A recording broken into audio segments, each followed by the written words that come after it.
Hello, Mike. Do you Good see to see me? you. Yes, we see you, we hear you. How are you? I'm good. I'm all ready for you. Oh my God. What's that? I'm not sure. I've been working with your friend Matthias Coppolina, so I think it's a giant Johnson salad. It's a cupola, but it acts more like an orchid. So Okay.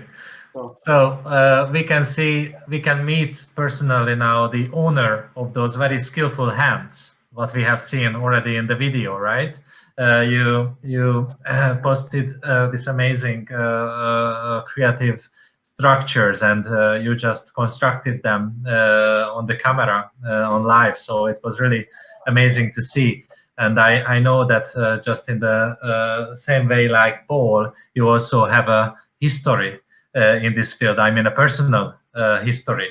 Can you explain a bit from your about your creative passion and how Lux Blox has started? What was the first spark of this amazing idea, but also revolutionizing now mathematics and art learning and design learning?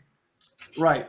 Well, thanks for asking, and thanks for doing this conference. America is in a very similar situation as Europe. In fact, we're now debating whether we should pull out of it. You understand all that, but this has been a good opportunity for us because of people like you asking us to come up with ideas, and that's our business. So we're like, yeah, that's our business. We should come up with ideas.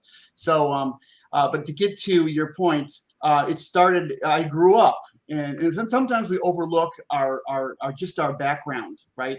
Like we get to reflect when we're older, maybe on how unique our childhood was. My childhood was I grew up on a construction site. My father was an Italian-American contractor building houses. So my job as a kid was picking up pieces of wood so the carpenters won't trip on the wood. That's an important job for a kid, for an apprentice, is to pick up the wood so the carpenters don't break their legs, right?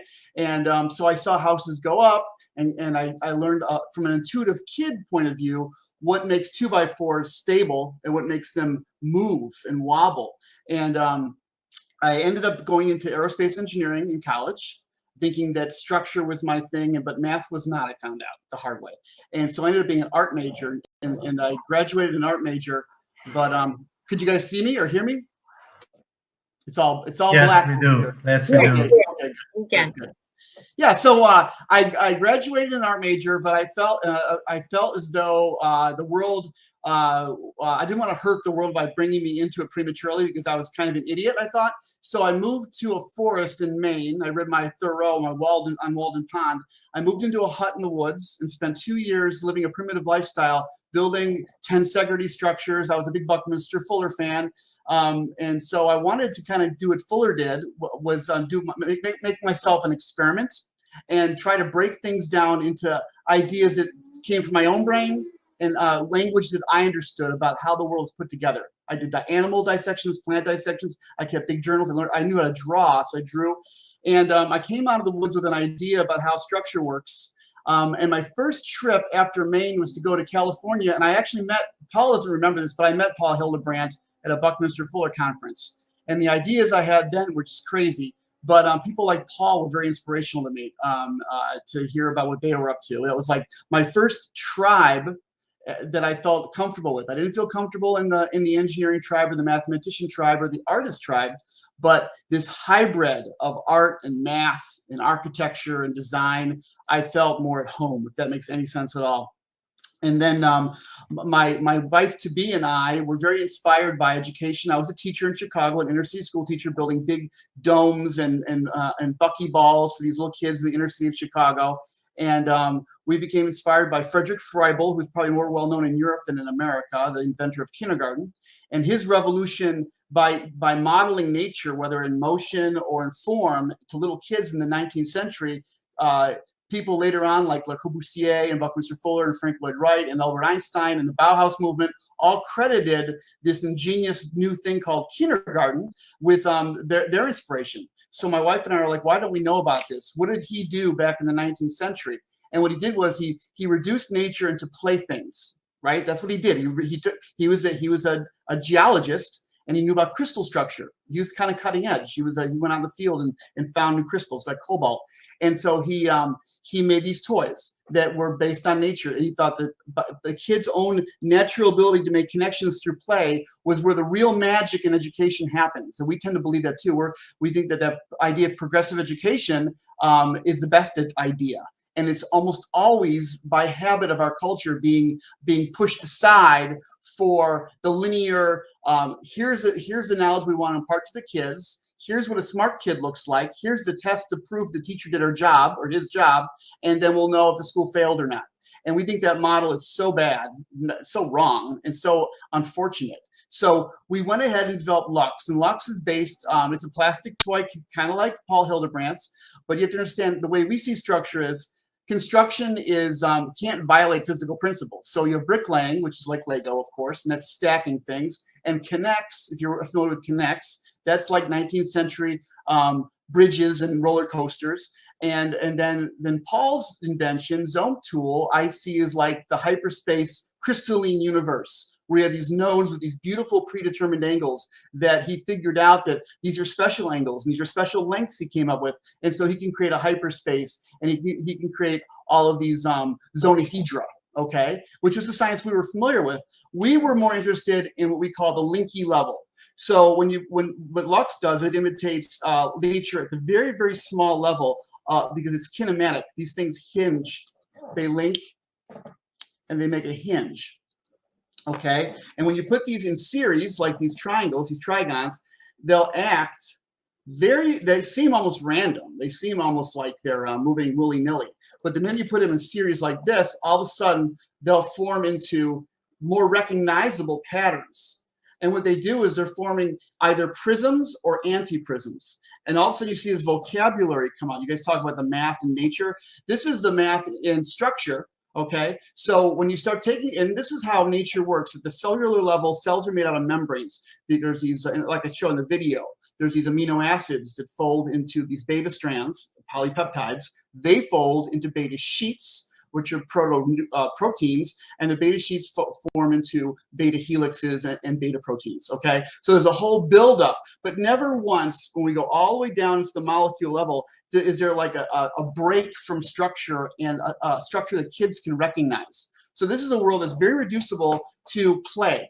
And that's what we wanted to do. We wanted to show how a single piece like this trigon could make the three forms of a virus like this bacteriophage virus. They formed an icosahedron up here. They form the helical stalk, which is like an antiprism, and then with the mechanical arms that grab your face or latch onto you and inject their partial DNA into your body. So the world of the DNA and the world of molecules and proteins and viruses is something that we shouldn't run away from and say that's for people with PhDs or PhD candidates. But this is something we should really be showing and having the kindergarten kids play with, because they're the best technology we have. You mentioned high tech and digital. We say we are non-electronic high tech, okay? And that's what Froebel was doing. He was giving kids high tech tools in the 19th century. Instead of them having memorized Latin and Greek, he was saying, take these building blocks that nature came up with and let's see what your brain does with that.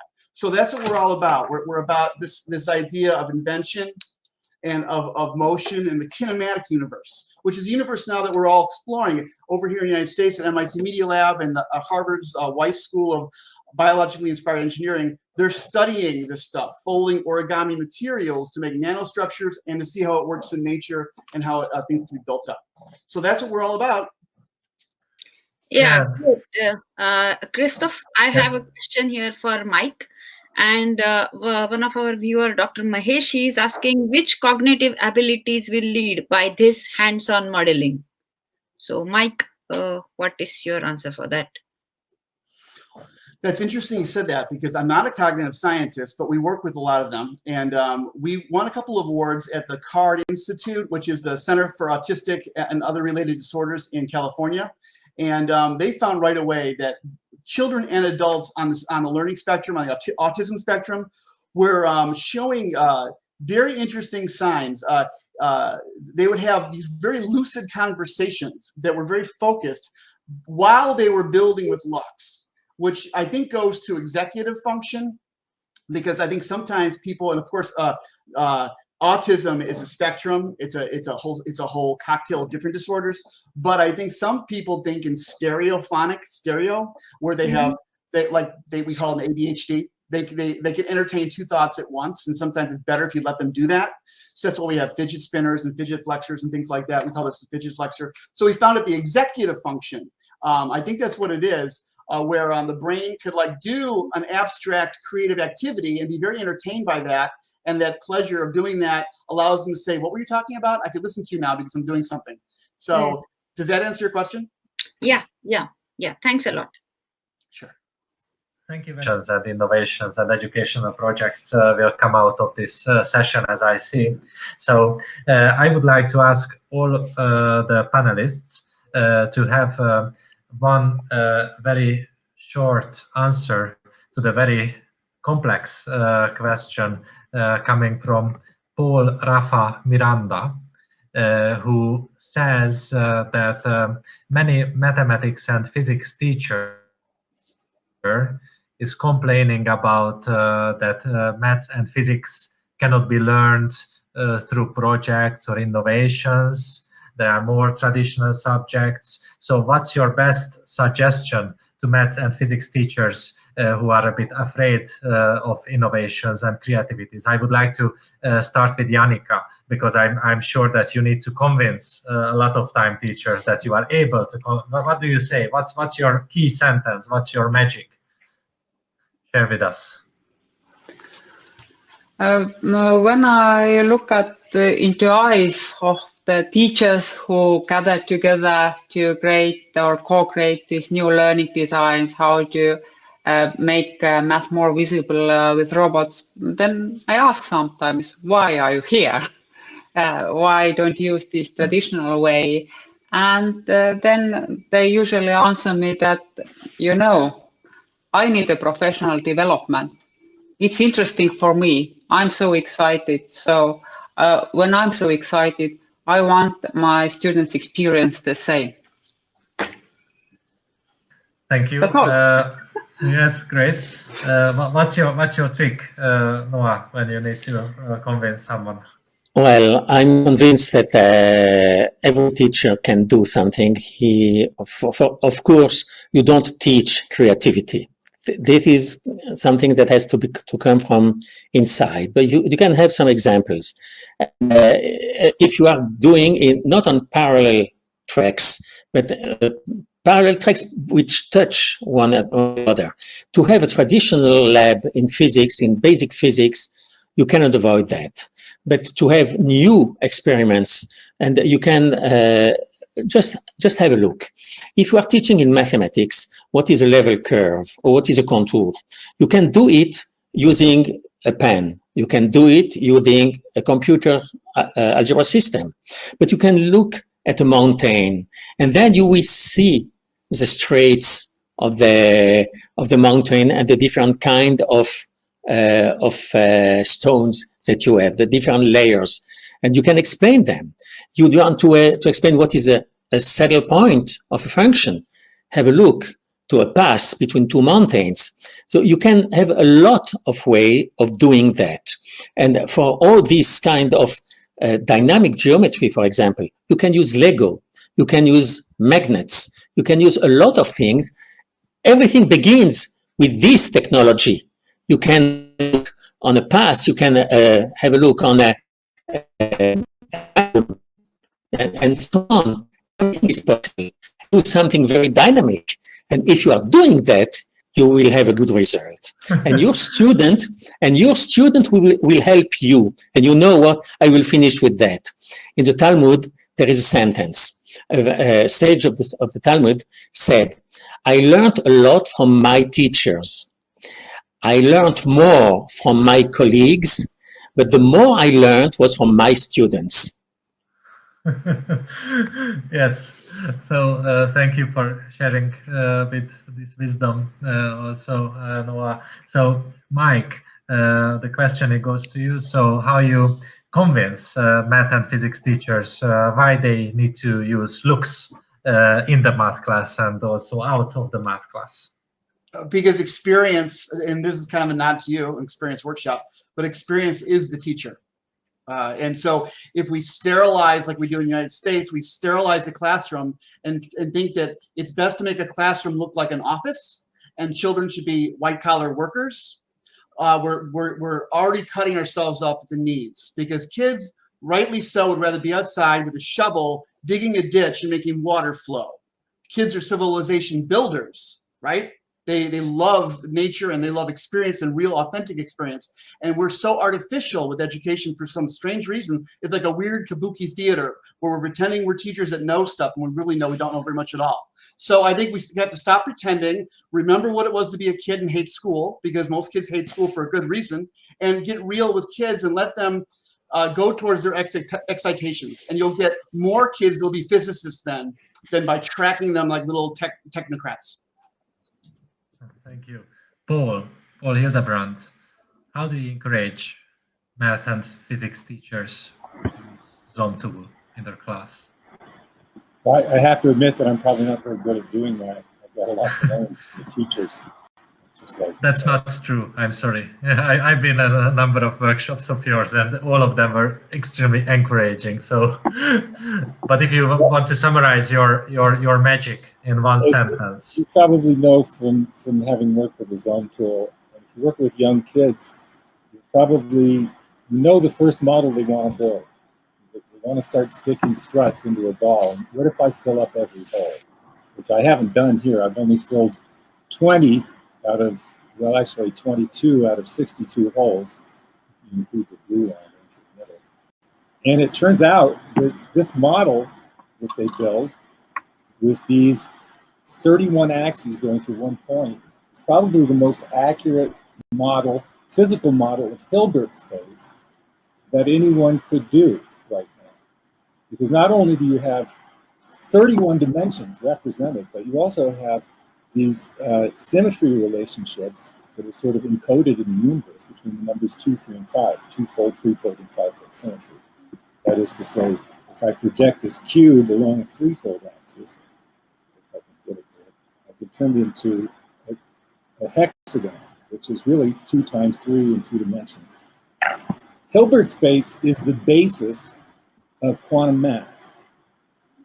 So the Zone tool is actually a physical embodiment of quantum math, which is sort of a quantum statement in itself, if you think about it. But to be able to put quantum math in the hands of kindergartners, and of course they won't know the words, but they'll have a feeling for it. And of course, that's really the basis of innovations. I mean, for instance, I have 11 dimensions represented right here. So this could be a physical model of string theory, the 11-dimensional space. And so, I mean, what can I say? You know, we're teaching 18th century math with calculus. We're teaching maybe medieval math when we do algebra. You know, just learning about the zero takes us back to the time of Christ. We're not really teaching 21st century math in our schools right now. I don't know why. I think we could, but I hope we don't have to wait until the 23rd century before we're teaching 21st century math to our children. And you don't need to teach it either. It's sort of like Chris was saying, Mike, I'm sorry. You know, it starts with the Froebel blocks. And these blocks were so powerful, they really created our 20th century art and culture. Cubism, international modern movement, things like Lego, Minecraft. Even Buckminster Fuller was a kindergarten graduate. He played with the toothpicks and marshmallows, came up with the geodesic dome, the octet press, and it was from playing. It was from kindergarten for everybody. I mean, the real innovators, the really brilliant physicists and mathematicians are the ones that never stop playing. Because it's fun, not because they want to be great or they want to win a Nobel Prize, but just because they just want to have fun. Very much. Thank you very much, Paul, and thank you very much for all the contributions. Actually, it seems that this conversation will continue.